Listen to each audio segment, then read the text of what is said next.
Hi BookTube, welcome to Jackie's Literary Corner. I am Jackie. It is time for me to do a tag video. This is the mid-year freakout tag, the one of the ones that everybody does, almost everybody, not everybody, but most people do on BookTube. That's kind of the midway point in letting people know how your reading is going and what you hope to read before the end of the year. Like basically an update. And there is also the mid-year check-in tag. It's been a while since I don't know if it's been, it's like at least been a year since I did the mid-year check-in tag. I don't remember if I did it last year or not, but I don't remember if it's similar, if it's a lot, the questions are very similar to this tag, or they're different. I mean, they're not going to be carbon copies of this tag, of course, but they might be a little bit similar. So if they are too similar, then I might not even bother doing it. I mean, I know I think I've done both tags one year, at least 1 or 2 years before, but it's been a while, so I might do it, I might not. Either way, if I'm going to do it, I'll have to do it in the next couple days. But since it is already July. So you guys know the drill. Get a series of questions. Okay, so question number 1 of the mid-year freakout tag. How has your reading been going this year? So far this year. And I'm pretty satisfied with it. I was very proud of myself that I actually read Lord of the Rings physically, because I have listened to an audiobook, but I've never read it physically, and I finally did. And not only did I read the whole saga within 2 months, which makes me even more excited and more proud and proves to me that I can do it. I mean, I still get intimidated and still feel anxiety about, I'm trying to read this really big book, but I have all my other books that I haven't read yet that are smaller in length. But I'm working on that. And I also read The Silmarillion, which I was even more excited about that. Because that's a little more, that's different. That story is a little different. That's more like a folk tale or a legend, or like, it's like, I always like to think of it as reading the Bible, where it's telling the origins of Middle-earth. Well, like, just as the Bible is telling the Christian version of the origins of our world, our Earth. And I was very pleased that I had read those. So I was excited. I did finally read the second book in the Six Tudor Queens series by Alison Weir. And I completed a couple other series, or trilogies more like. So there were a lot of moments where I was very satisfied with the progress I've made so far. And I hope to continue on that I cannot say this word, trajectory. I cannot say that word. So I feel pretty good with my reading so far. Okay, so question number 2. What is the best book you've read so far this year? And this is recency bias. But because I had trouble I was looking at the books I read, and I couldn't, like, that, I did this a lot with these questions, where I was looking at my list of books and trying to decide which one would apply to each question, and I was trying to not necessarily go with recency bias. I was trying to, spread it out. But, some of the books I read earlier in the year, even if I love them, they're not necessarily, I don't know for sure if I would call them the best. And there's a couple other questions on here that I had a hard time with as well, for the similar reasons. But I went ahead with The Savage Detectives by Roberto Bolaño.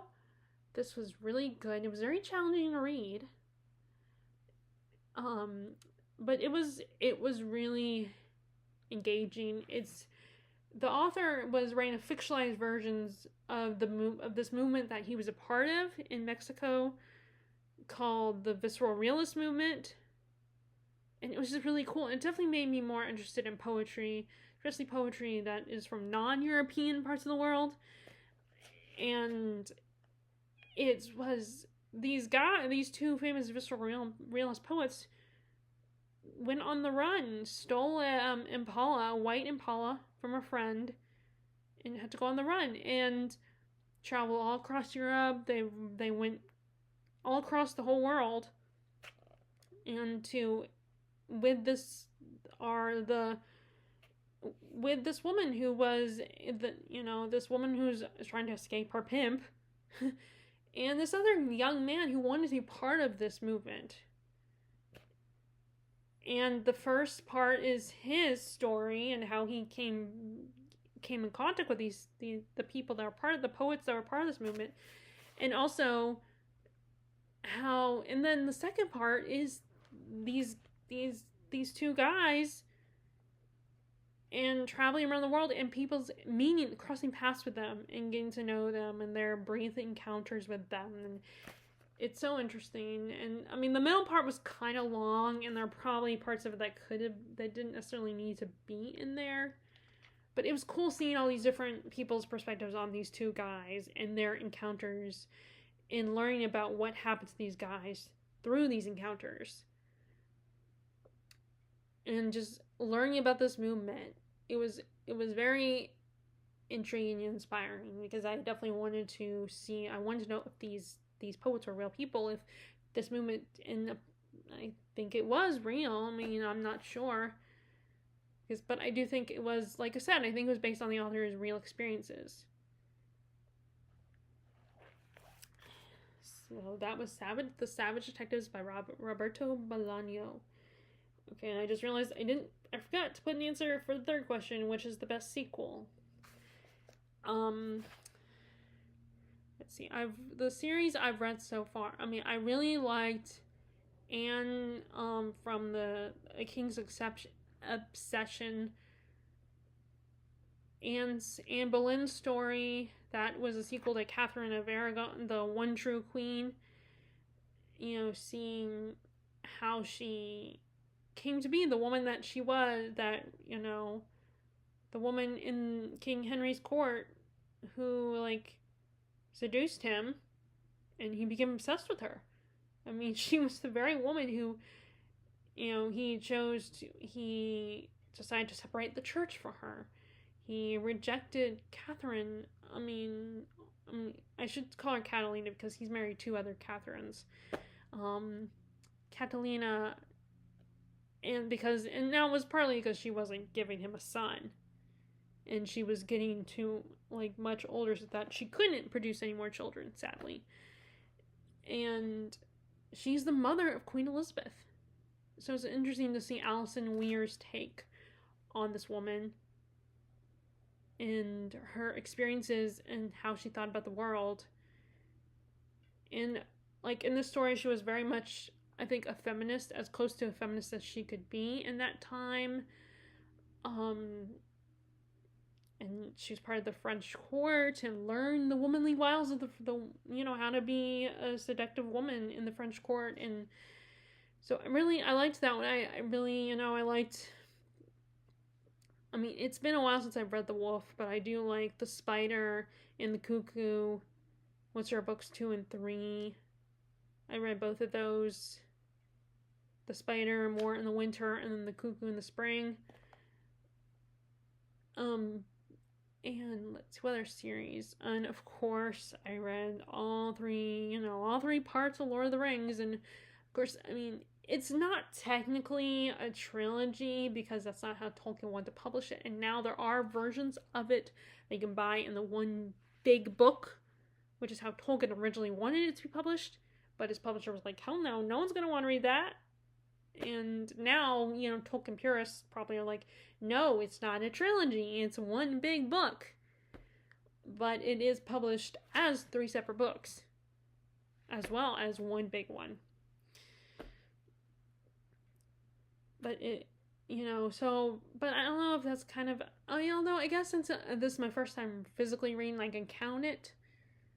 So it's hard to narrow it down as what's the best, because I was pretty satisfied with all my, books in a series. Like I said, The King's Obsession was great. I can't decide between the Spider and the Cuckoo. I liked both of them. And then, of course, who doesn't, most fantasy fans, I'm sure I know that there are fantasy fans who do not care about Lord of the Rings, or we're just like, oh, it's okay. And the movies kind of, like, say what you want about the Hobbit movies. I know a lot of people don't like those, and I get it. I personally enjoy them. The Hobbit movies. I know they're not like the book. It's not meant to be this big war epic. It's a children's story that happens to have a battle in it. But I liked both. The Two Towers and Return of the King. Both were so much fun. So it's hard for me to decide which is the best sequel. I guess it's kind of between A King's Obsession and one of the two Lord of the Rings parts. I'm gonna call it parts for the sake of not getting told that it's not a trilogy. Although maybe I won't. Maybe I wouldn't get told that, but okay. So next is question number 4. That was 3. So question number 4: new release that you've not read yet but want to. And I picked Calabasas because I actually have a physical copy. Of course, now it's come out in paperback, but I got the hardback copy. That's Calabasas by Arthur Kwong. That's the story about the college student who accidentally sent her professor to hell, or he ends up going to hell, and she needs his signature or his recommendation or something, so she decides to follow him to hell to get that. And there's another student who also goes with her that also needs to find him as well. I haven't read it, but I do have it, and I can't wait to read it. And that's why I picked it, because I do have a physical copy. Of course, now I'm being lazy not showing it to you guys to prove that I have it. But I do have it, so that's why I picked it for that one. Okay, so number 5, most anticipated release of the second half of the year. And it was a tie between a book by an author I'm starting to get into and I'm hoping to meet, and because I might be going to a literary festival in November. But because I'm just starting to get into this author's work, I picked another one that I was intrigued by, and that was the Whitechapel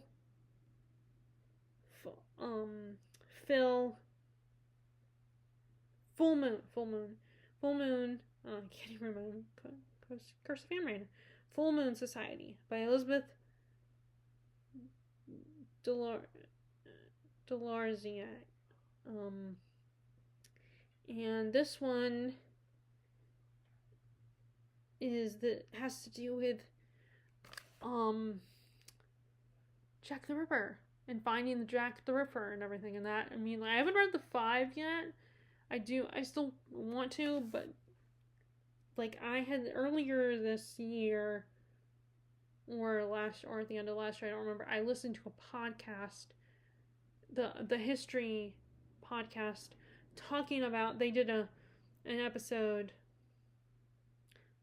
on Jack the Ripper, and this involves Jack the Ripper. And I really was interested in that. I really had a good time listening to that. So as soon as I heard the description about this one, and this has to do with Jack the Ripper and kind of a fantasy aspect to it, it definitely got on my radar as a book that I want to read. And it is not published yet, but it will be coming out, I think, in October, which is perfect timing for that kind of a book like that. Okay, so what was the biggest disappointment? And I just went ahead and put The Nutcracker. I read it in January. The Nutcracker and the Mouse King. I knew it was shorter but I was surprised that most of the stuff in the ballet, the whole second half is only a small part of the story. Which, that is the part that disappointed me. I wanted to get to know the world of the Nutcracker, of the, you know, the world of the four realms. I'm gonna call it because that's what they call in that Disney movie. That came out a couple years ago. Like, I was expecting kind of that, and I knew it was a short story, but a little novella, but still, I was expecting a little bit more of a fantastical element. I mean, it still has fantasy elements. I mean, you have a toy Nutcracker coming to life and a bunch of mice and a Mouse King and all that. And I definitely, you know, and I liked her story. That I cannot think of her name. The main girl's story. And like the idea of toys coming to life, like Toy Story. That was really, it was fun, but I was just expecting a little bit more to the story, like more of another world element to it. And that seems to happen to me a little, has happened a few times where, you know, pop culture has made it this bigger thing, but then when you read the original source material, then it's not the same. It's not what pop culture is turning into. Like, you know, another one is Dr. Jekyll and Mr. Hyde, where it's like, not only is it a lot shorter, but, you know, it's not we don't really get to, we just hear about Hyde. We don't really get to see him in action. I mean, we do get a little bit, and I'm thinking, am I reading a different story, a different version? Is there more to this? Am I reading an abridged version? The only time where not counting Lord of the Rings, the only other time where I was more satisfied, more enjoyed the original story, the original novel, was Frankenstein, where I liked, it turns out that a lot of the adaptations that made Frankenstein this creepy, silly, brutish monster, or like, you know, and he's actually very intelligent and has a lot of strong emotional intelligence, and, you know, very, very smart, a lot more. I mean, he's still, you know, still isn't completely, you know, he's still kind of brutish and still doesn't understand a lot of things, but like the characters portrayed very differently in adaptations. I mean, the only time that I feel like it's gotten close to the book, I mean, I haven't seen the new ones yet. I know there is a new, you know, there is The Bride, and there is the one that came out, I think, either earlier this year or last year, with Oscar Isaacs as Victor Frankenstein. I have not seen that one, but you know, so I'm hoping those ones will be a little more accurate to the book. But other versions have made the monster very, you know, I don't like how they portray the monster. But that's the only time where it's ever been. That's the only time where I'm like, I'll just read the book. But, okay,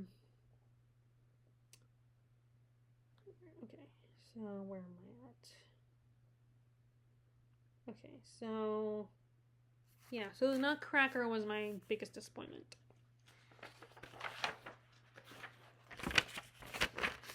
Okay, and then we have, what is the biggest surprise? And I said a book, again, Regency Bias.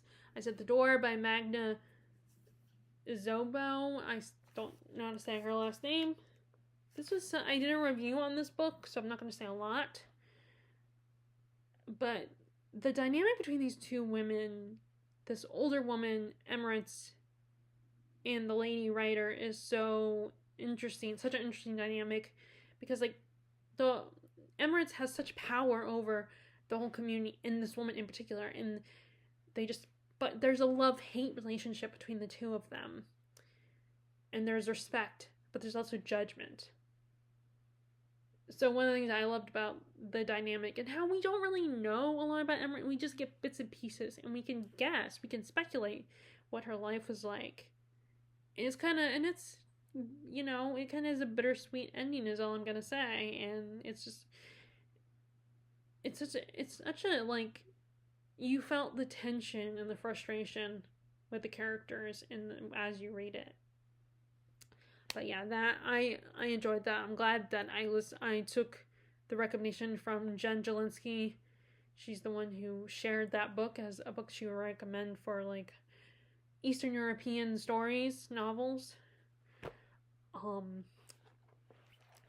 So that is my biggest surprise. That was question number 7. Question number 8. Who was your favorite fictional author? Originally I was going to say Alison Weir.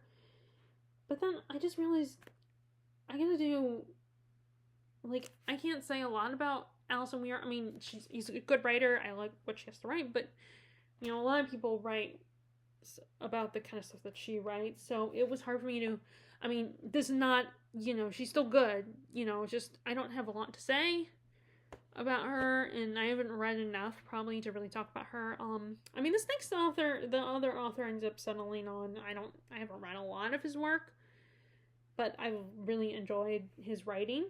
And that is Natsumi Soseki. This is a Japanese author. And I've read a couple of his books so far, and I really just love his writing. It's so good and just so enjoyable and very soothing and very relaxing and just very immersive. And his stories are definitely very thought-provoking. Worth thinking about these characters and learning about this, you know, this culture, the Japanese culture. And I just, you know, so yeah, that is probably my new favorite author, and I'm going to read his next book soon, which is, Korko?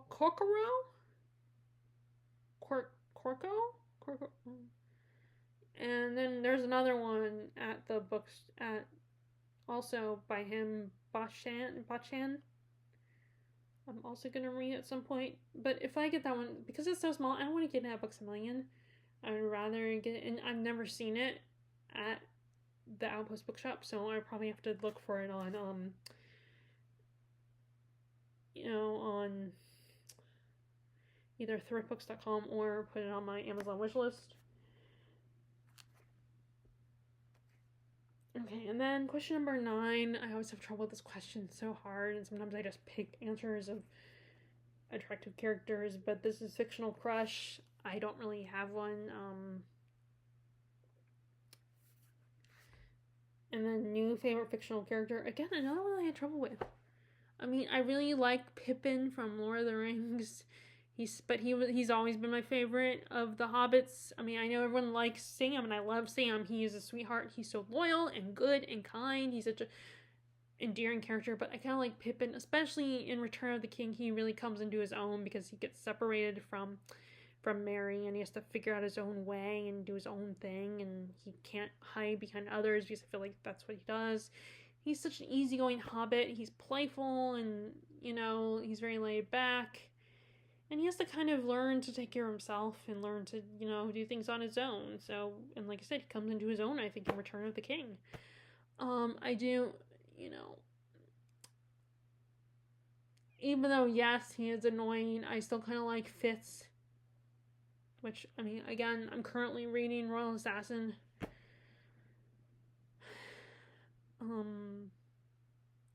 It's so hard. These kinds of questions, picking favorites is so hard to do. And I don't know how people answer that. I mean, at least, like, one of the podcasts I listen to is something like, What's My Next Read or something.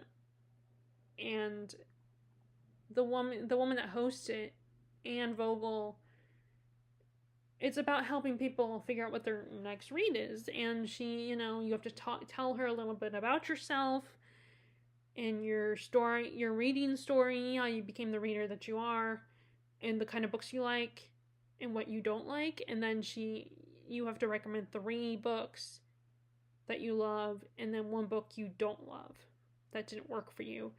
And I think at least it being 3 books does help. If you had to pick one, if she had you only pick one, that would be hard, I think. 3 books, it's a little bit better. But yeah, so picking 3, you know, picking just one is so hard to do, I think. So yeah, I don't really have an answer for those 2 questions. Okay, so question number 11. A book that made you cry. Again, this is recency bias, but I said Song with Jade Lily. which is a World War II story about the Jews that decided to go to a Jewish family that went to hide in Shanghai. And the main character, she has these friends that, there's two stories. There are present day storyline, and then the storyline takes place during World War II. And this woman just has to, it's her and her family trying to survive in Shanghai, to avoid getting caught because they're Jewish. And the friends that she made, these two friends, this brother and sister, and what they do to they sacrifice their friendship with her in a way. And but funny thing is, part of what made me get the most emotional was actually the present day timeline. I mean, that's World War II, so of course it's going to make you emotional, I think. I mean, not everybody is going to do that, because some people can get just tired of hearing about World War II, which I know how can I say that? But I think it's been done so many times in books that people just get, and even I did for a while. I felt fatigue, World War II fatigue. But I still, I still think it's an emotional part of our history, the world history. But funny enough, where I got the most emotional was because in the present day timeline, which, are the main narrator of the present day timeline, her grandfather was dying. And just when she talks about her relationship with him and when he dies, that got me very emotional, because I was always I'm close with both my grandfathers. And I remembered that especially my maternal grandfather. I remember that being really hard, and reading a story where a woman was thinking about her grandfather and him dying how she felt about it, how she felt alone. That's the part that got me emotional. So that's The Song of the Jay Lily by I cannot remember the author's name at the moment. But so, a book that made you happy, and I picked Dial A for Aunties. This is the first book in a trilogy, and I still don't know if I'm going to continue the trilogy or not, because I feel like the rest of the last book is going to follow a similar formula to the first two.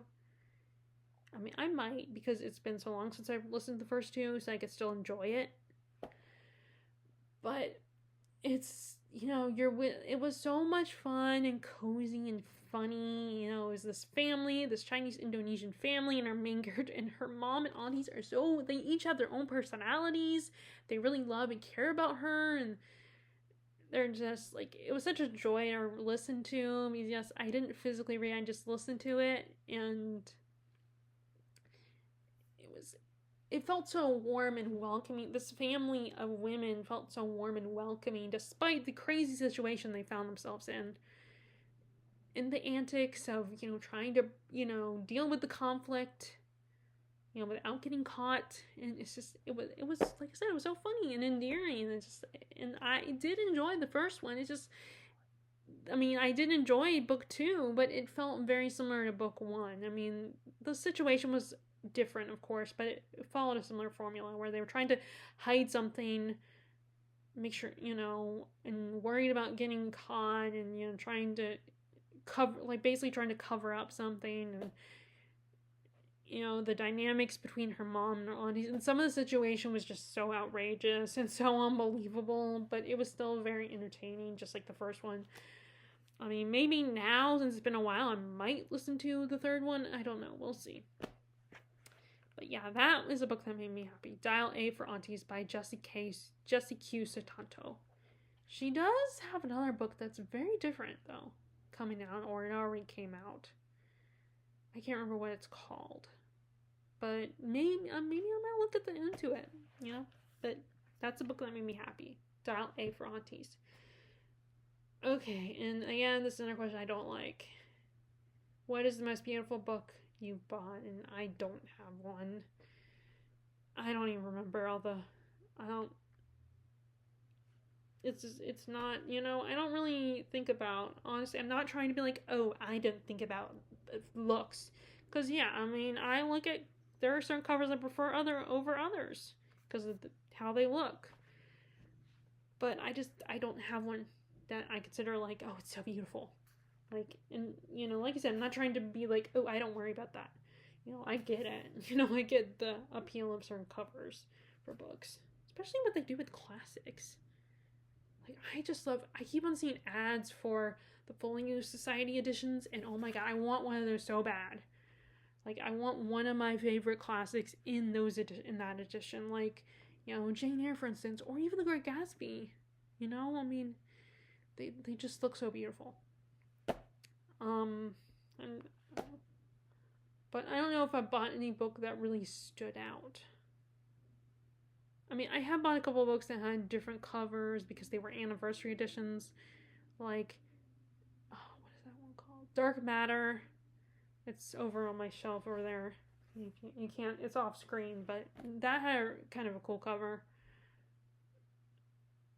But yeah, so I don't really have one that I mean, I always really liked, I've been slowly rebuying the Farseer or Realm of the Elderlings books, and I love the cover designs of those over the mass market ones. The mass market are the ones with the person on the cover.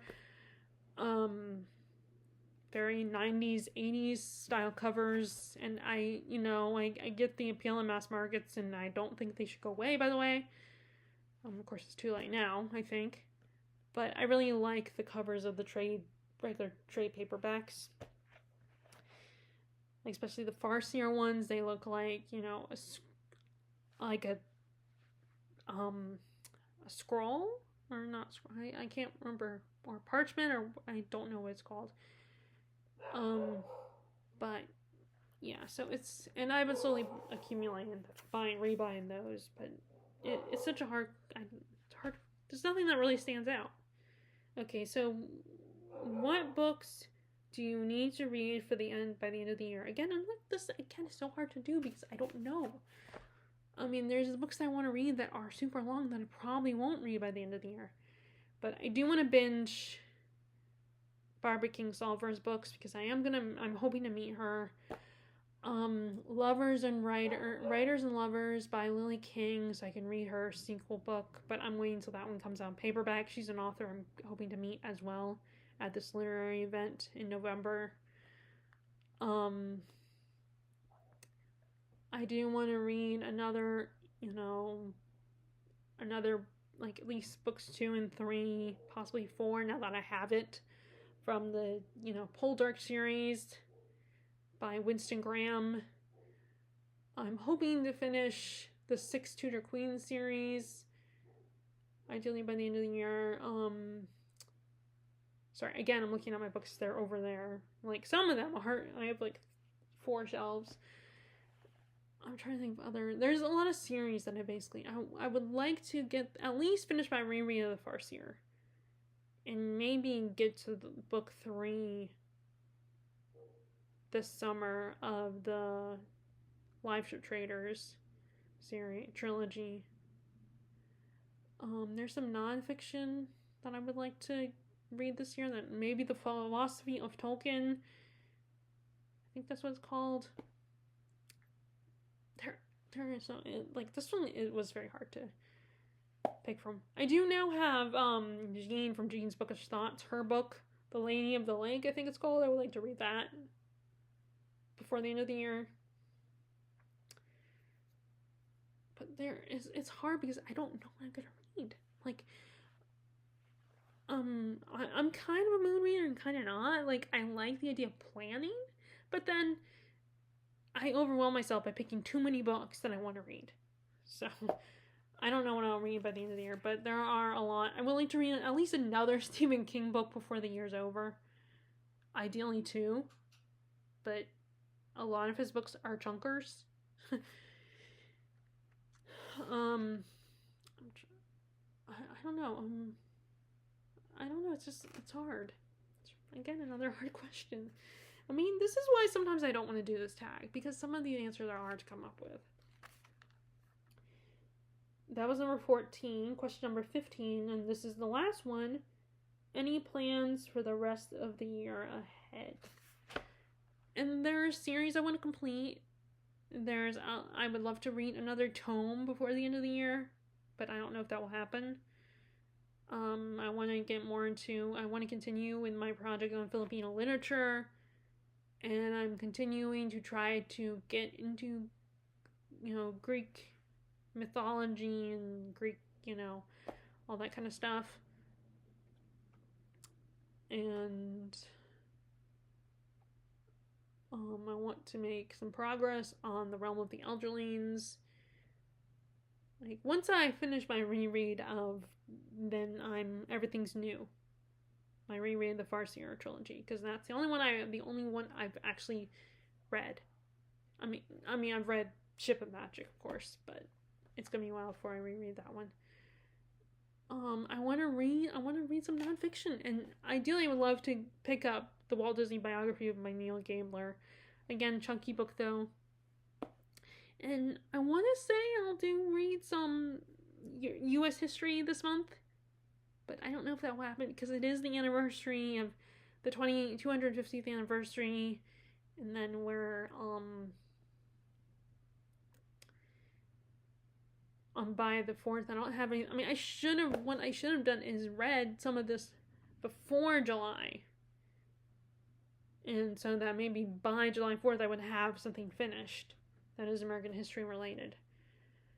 But I think I'll just have to sell for movies, because there's no way I'm gonna. I mean, I guess I could still pick up a book.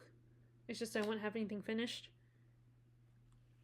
And I have thought about, reading a couple more essays of the Federalist Papers. I'm still debating if I should keep it or not, because I don't know if I would ever really read it. Like, I've read some of the essays, but it's very dense. And a lot of them, because it's honestly, I mean, I think it's an important piece of text for our history as U.S. citizens, but it is very wordy. And a lot of these guys are repeating themselves. And of course, I know that they're repeating themselves, basically saying the same thing in a different way, to really argue and defend the newest U.S. Constitution. That was the point of the Federalist Papers. But it's still long-winded. It's still a lot. And, I still have to ask someone like my dad questions about it so I can fully understand it. And no, I'm not going to look up on the internet to explain. I'd rather talk to someone in person about it instead of looking up. So I might attempt to read some of those again. I mean, part of me feels like I should keep it, but then am I going to really ever read it? Like, I would love to say that I will, but I don't. I mean, it's a lot to read. And I'm not in school anymore, so I'm not studying and everything. But I would love to say, ideally, I would love to say that I have read it and actually completed it. But it's very intimidating. So I don't know what I want to, I definitely want to start reading some Philippa Gregory as well. And my stupid watch. It's like, it's time to stand. I mean, I appreciate my watch recording my activity, so exercise, but it's kind of annoying because there are times when I'm like, I don't want to stand right now, or I'm in the middle of something like filming, and it's like, time to stand. It's like, I can't stand right now. I'm not going to stand in the middle of filming. But I will stand when I'm done talking to you guys. But anyway, so I don't, I mean, there's a lot, and I do want to read more fantasy in the second half of the year. That would be nice. That would be a goal I would love to have. So I don't have any specific plans. This is just stuff I'm thinking about. General stuff. And hopefully I will be able to fulfill some of those plans. But there's no pressure. I'm trying not, I did do 100 books goal, and I'm making my progress slowly with that. I'm trying to, not be one of those, I'm not trying to, if I don't get the 100 books goal, that's fine. It's not the end of the world if I don't get it. But I might make it lower next year, and again, take the pressure off. Not that I feel the pressure, because I'm not pushing myself, although there's a little bit of pressure because I am procrastinating reading bigger books because of it, and maybe I enjoy doing it. It's fun. course, some people might think, oh, you're addicted to it because you shouldn't, you know, if you're not addicted, then you should be able to next year not do it. And I don't know, maybe I am, but I don't feel that way. To me, it's fun. I like doing it. But I am thinking about next year making a little bit, maybe doing the 50 books or 52 books, or making even lower, like 10 or something. But anyway, we'll see. It's still only halfway through 2026. But anyway, so that is the mid-year freakout tag. If you guys are interested, even though yes, there's some questions I had trouble answering and I wasn't able to give an answer at all, it's still kind of fun to do. Like I said, I might do the mid-year check-in tag. It depends on how, I don't know if the questions, like how they are compared to these. I don't remember. But I might still do it. But anyway. So I hope you guys enjoyed this video. Like I said, I hope you consider doing this tag if you have a channel. Or if you don't have a channel and you just want to answer some of these questions in the comments below. That would be awesome. And I will talk to you all later. Alright, bye.